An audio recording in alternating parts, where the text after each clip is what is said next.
El día de hoy, en este primer bloque, voy a compartir con ustedes unas pequeñas ideas iniciales sobre el tema del desarrollo y la evaluación de habilidades del siglo XXI. En realidad, este es un tema que no es nuevo, es un tema que se viene discutiendo, que está en el ámbito educativo ya hace bastante tiempo, y sobre el que ha habido en la trayectoria una serie de marcos, una evolución de propuestas que es importante considerar a la hora de pensar en cómo enseñamos, qué enseñamos y cómo orientamos nuestros procesos de trabajo, de enseñanza, pero también de aprendizaje con nuestras personas estudiantes.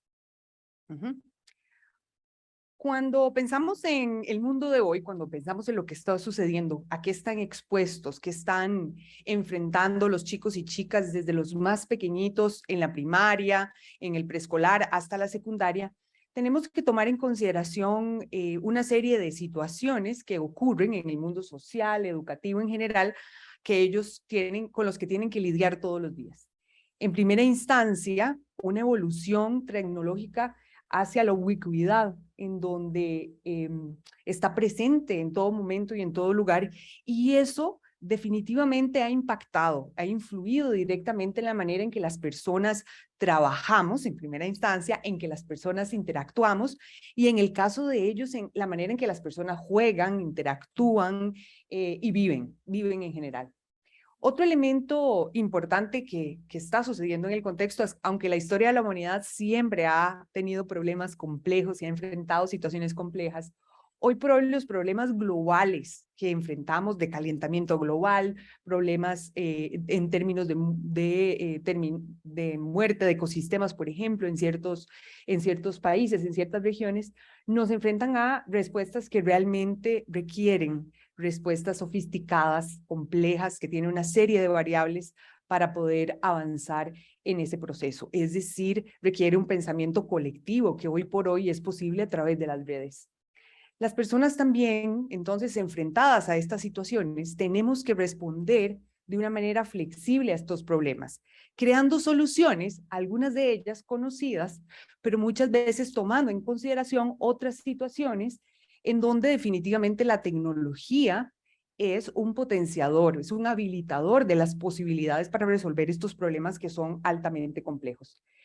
Estas situaciones que enfrentamos las personas hoy por hoy y los chicos con respecto crecen más y más, definitivamente requieren que desarrollemos unas posibilidades de desempeñarnos y enfrentarnos a esos problemas con unas maneras de pensar y de razonar un poco distintas y mucho más probablemente sofisticadas a las que teníamos con anterioridad. Les voy a poner un ejemplo de una muchacha joven, cuando hizo este descubrimiento o hallazgo científico, solo tenía 22, 29 años, hoy por hoy tiene 33, que es Katie Bowman. En este momento, ella tiene 33, como les decía, es una ingeniera en computación.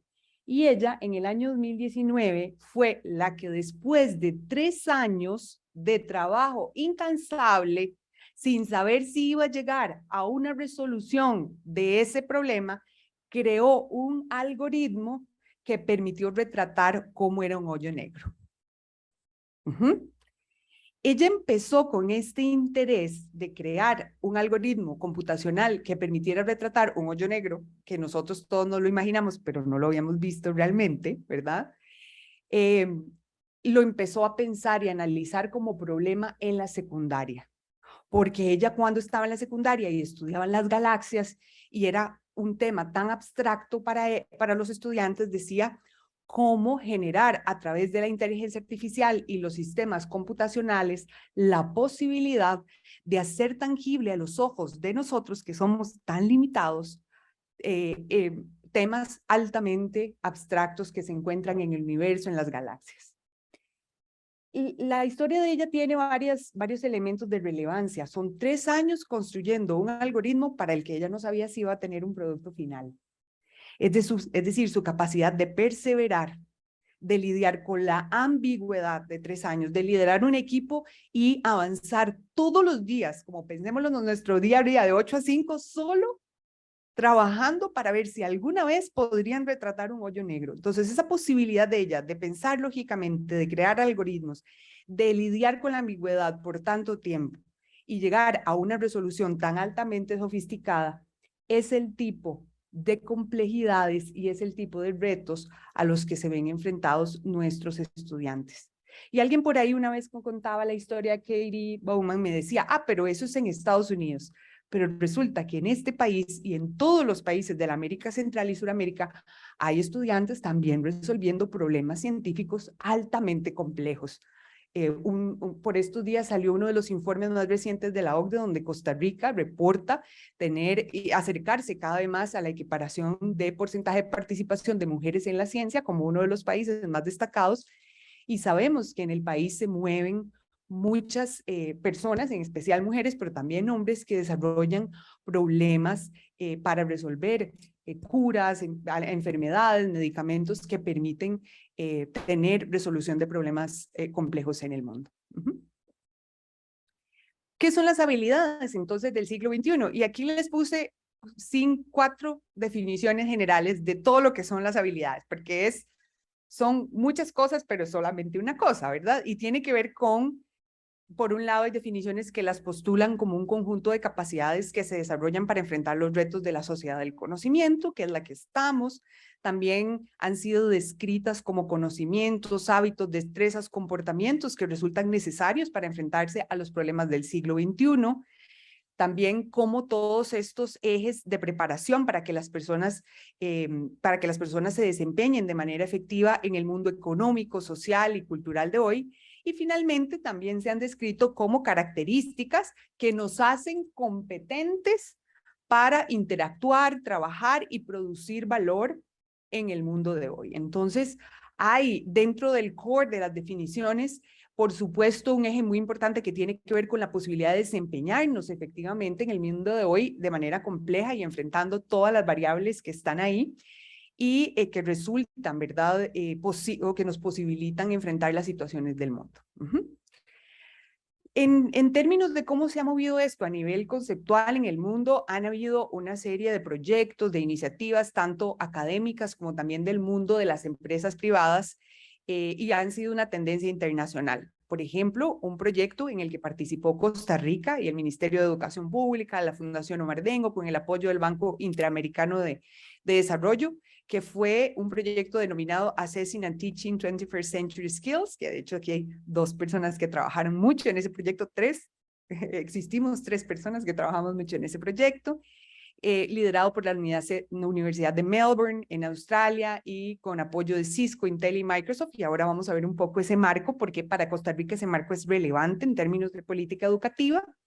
Después está el proyecto Engage, es en donde también hay un marco de competencias. Está el Partnership for 21st Century Skills, que ese es un proyecto también que tiene uno de los modelos hoy por hoy más vigentes de habilidades del siglo XXI que han venido actualizando. Y finalmente también hay un proyecto, un proyecto de investigación y desarrollo que se llama Millennium Learners de la OCDE, en donde también hay insumos y recursos sobre las habilidades. Sin embargo, los marcos, a pesar de tener sus características diferenciadoras, convergen siempre en ejes como el razonamiento lógico, el pensamiento crítico, la creatividad, como desde luego habilidades que hoy por hoy necesitamos desarrollar a nivel de aprendizaje.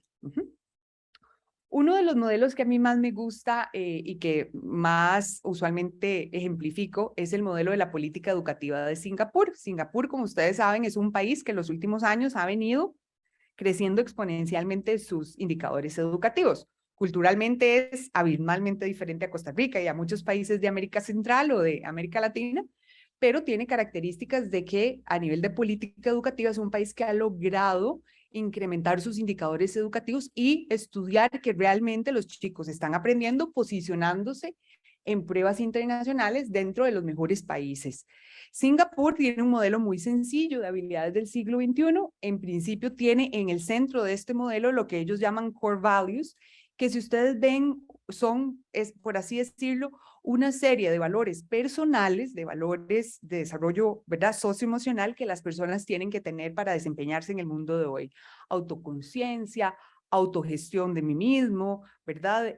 Manejo de mis relaciones interpersonales, porque eso también se aprende, y la posibilidad de tomar decisiones responsables en la vida y en el mundo en general. En la parte de afuera del círculo de su modelo, ellos tienen lo que tiene que ver con una política de Estado que ha sido hacia encaminarse al desarrollo de la creatividad y la innovación tecnológica en el país, como decir una de las banderas de Singapur frente al mundo, la parte de colaboración y desde luego el manejo de habilidades digitales, todo lo que tiene que ver con ciudadanía digital, que es cómo somos ciudadanos en esos medios, que muchas veces es además un tema muy abstracto, a veces cuando lo enseñamos, cuando aprendemos y cuando nos visualizamos como ciudadanos frente al mundo. Y en la parte externa del círculo, por así decirlo, lo que tienen que demostrar visiblemente a los estudiantes, ser aprendices, por ejemplo, que se autogestionan, que dirigen su propio proceso de aprendizaje, que son activos contribuyentes al desarrollo de procesos de grupo, ¿verdad? Entonces, este es un modelo que, como podemos ver, se ancla en un país, en un sistema de política educativa. Después tenemos este otro modelo que es el que ha sido más significativo para Costa Rica. ¿Por qué? Porque Costa Rica es el único país de América Latina que participa en el capítulo de evaluación y enseñanza de habilidades del siglo XXI, así se llamaba el proyecto ATC 21S. Y uno de los hallazgos más importantes o de los entregables o productos que se generan en este proyecto para el país y en general para el mundo fue un marco de habilidades que se agrupa en estas 4 dimensiones, que muchos que conocen la política educativa me imagino las identificarán. Una dimensión que tiene que ver con maneras de pensar, donde está toda la posibilidad de con creatividad, de innovación, pensamiento crítico, toma de decisiones, aprender a aprender, por ejemplo. Una dimensión que se relaciona con estas posibilidades de utilizar de una manera competente las tecnologías digitales, como es herramientas para trabajar, ¿verdad? Alfabetización informacional. Una dimensión de maneras de trabajar que tiene que ver con comunicarse y colaborar, y finalmente una dimensión de maneras de vivir en el mundo. Este es un marco que ha influido directamente en el desarrollo de instrumentos o herramientas de evaluación de estas habilidades del siglo XXI en el mundo, y que ha influido directamente en el país porque es el marco de habilidades que subyace la política educativa actualmente vigente, en donde están pues todos los indicadores de manera transversal en las diferentes asignaturas en el país. Como les decía, el modelo del Partnership for 21st Century Skills es uno de los más vigentes, porque ellos son una organización que continuamente lo están actualizando, lo están divulgando, y este es uno de los que ha venido evolucionando teóricamente en el tiempo. Era mucho más sencillo por ahí de 2016 y con el tiempo han venido evolucionándolo. Ellos tienen en este modelo como cimientos más importantes estos 4 ejes, la parte de estándares o criterios de evaluación y evaluación estandarizada, currículum e instrucción, desarrollo profesional y ambientes de aprendizaje. Por supuesto, estos son, como por así decirlo, los cimientos del modelo, y agrupan su modelo de competencias del siglo XXI o de habilidades en lo que tiene que ver con habilidades de carrera y vida, la parte de habilidades de innovación y aprendizaje, es decir, ya el aprendizaje no visto como como algo que ocurre, digamos, durante el proceso, sino como un fin. Aprender a aprender como algo que también se aprende, como una habilidad que también se desarrolla. Y empezamos a ver cambios en esas maneras de concebir cómo aprendemos y a posicionarnos desde la idea de ser aprendices para toda la vida. La parte de información, media, technology, skills, toda la parte de transmedia, de manejar los diferentes formatos y sistemas de comunicación que hoy por hoy las tecnologías nos permiten, y la parte de áreas específicas. Y en cada uno de esos, vean qué interesante, empezamos a ver temas ya que son como, por así decirlo, temas del mundo, donde esas áreas de conocimiento que antes llamábamos estudios sociales, español, parecieran como empezar a diluirse en áreas de la vida más amplia, ¿verdad? Por ejemplo, temas como alfabetización de la salud. Cuando a mí me mandan un medicamento y yo entender, si me dicen que es un psicotrópico, ¿qué tipo de efecto eso produce en mi capacidad sináptica o de neurotransmisores? Si me dicen que es un inhibidor de algún neurotransmisor, ¿qué hace eso en mi funcionamiento cerebral? Es decir, comprender cómo es que eso funciona de manera abstracta, temas tan interesantes como alfabetización ambiental. Cuando a mí me hablan de la posibilidad de, por ejemplo, el calentamiento global, ¿eso qué significa y cómo se ve, cómo lo siento, cómo lo miro en mi ambiente? Todos esos temas que resultarían ser como muy abstractos. Vemos también nuevos temas como la parte de colaboración, bueno, comunicación, que son temas que han venido, y en la parte de Life and Career Skills, que es toda la parte de ser personas y de, ¿verdad?, de ser personas que se desarrollan a lo largo de la vida, temas como flexibilidad y adaptabilidad, porque sabemos, quienes trabajamos en educación, que ponemos un pie en la escuela y ese día puede ser totalmente diferente al anterior, no hay plan, y usted tiene su plan anual muy bien detallado, pero usted no sabe eso cómo va a funcionar, dependiendo, entonces, esa posibilidad de adaptarse, y la parte, por ejemplo, de liderazgo, responsabilidad, y algo que a mí me encanta, que es algo que si lo aprendiéramos todos, seríamos, probablemente trabajar sería mucho más fluido, como la rendición de cuentas. Es decir, cómo lo que yo hago contribuye a una meta grupal, contribuye a un objetivo de todos, ¿verdad? Y son temas nuevos. Les recomiendo que visiten Partnership for 21st Century Skills. Hay mucho insumos, videos y cosas, y me parece que puede ser interesante para las escuelas plantear algún proyecto cuyos ejes transversales puedan estar anclados en estas ideas. Pero entonces, la pregunta que sigue es, ¿y eso cómo se enseña? ¿Y cómo se evalúa? Además, ¿cómo me doy cuenta que eso está funcionando? Porque no se trata de hacer un trabajo en grupo y asumir que están colaborando y se están comunicando adecuadamente. No se trata de incluir la tecnología y asumir que están razonando lógicamente, ¿verdad? O que están haciendo un PowerPoint y están pensando realmente en un proceso de indagación genuino. Entonces, hoy por hoy, a lo que nos vemos enfrentados en el ambiente de aula y a enseñar esto, tiene que ver con las nuevas pedagogías, que llamémosle así, nuevas, pero no tan nuevas. Nuevas para algunos, no tan nuevas para otros, pero que tiene que ver básicamente con ser capaces en el aula de hacer el aprendizaje visible para mí y para ellos, es decir, que el chico se dé cuenta de lo que está aprendiendo, profundo, ¿eso qué quiere decir? Que pueda pensar sofisticadamente, es decir, que pueda ir como un buzo en la profundidad de algún problema, y significativo, que es quizás una palabra más común a nuestro vocabulario en el área educativa, que es que resulte interesante para mí, me enganche. Y para eso, no voy a entrarme en todas y cada una de estas metodologías, pero tenemos posibilidades vastas para hacer el ambiente de aula muy variado. El aprendizaje basado en proyectos, el aprendizaje basado en problemas que tiene sus diferencias, el aprendizaje visible, que son todos estos protocolos para pensar, para que los chicos puedan desarrollar maneras de sacar lo que están aprendiendo, las ciencias por indagación, todas las metodologías STEM que siguen siendo estas, pero adecuadas a las tecnologías, a las matemáticas, y en el caso de generar ambientes de aprendizaje mucho más diversos y de acuerdo a las necesidades y particularidades de los chicos, el diseño universal para el aprendizaje, ¿verdad? O Universal Design for Learning, que también lo conocemos así.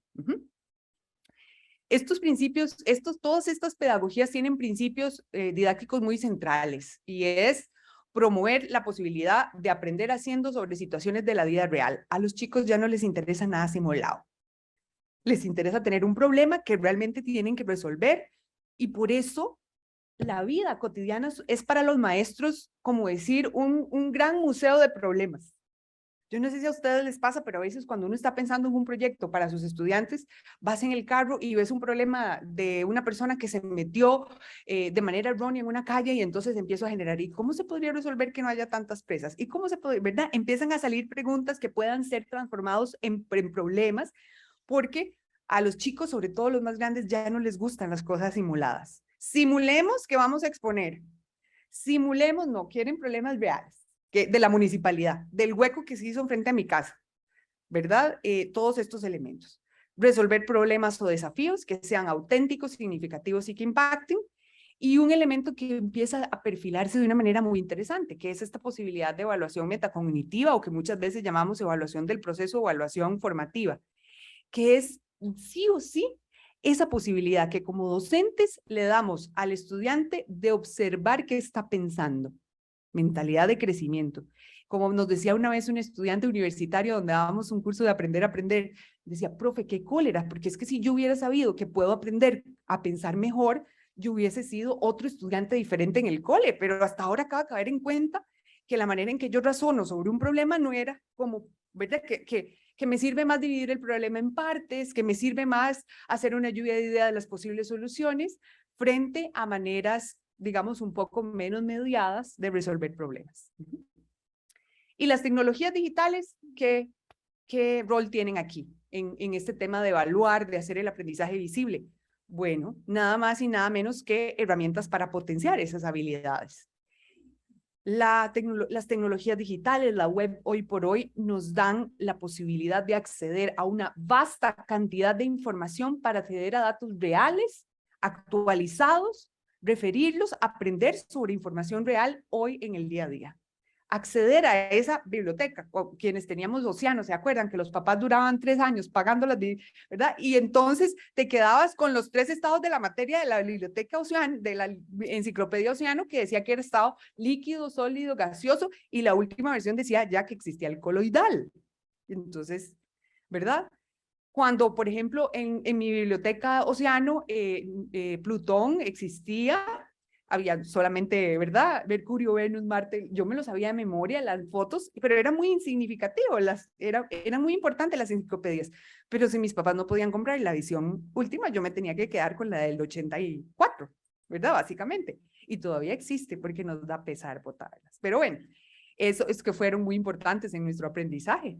Pero hoy por hoy los chicos acceden a enciclopedias mundiales, pueden curar esa información y seleccionarla, comunicarse con estas posibilidades infinitas de representar ideas de miles de maneras, en videos, en audios, en imágenes, ¿verdad?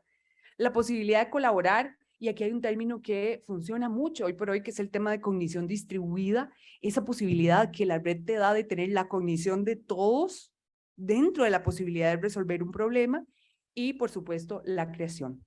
Y finalmente les refiero, esto es un documento que, como les digo yo a mis estudiantes, jugoso. Creo que nadie lo ha leído con tanta pasión como yo lo leí, pero se los dejo ahí. Es un documento del 2020 que publicó la UNESCO y el Mahatma Gandhi Instituto para el Desarrollo Sostenible y la Paz, que se llama Rethinking Pedagogy, se llama el artículo. Nosotros lo tenemos en EduTech y si no, como parte de las memorias se los voy a pasar.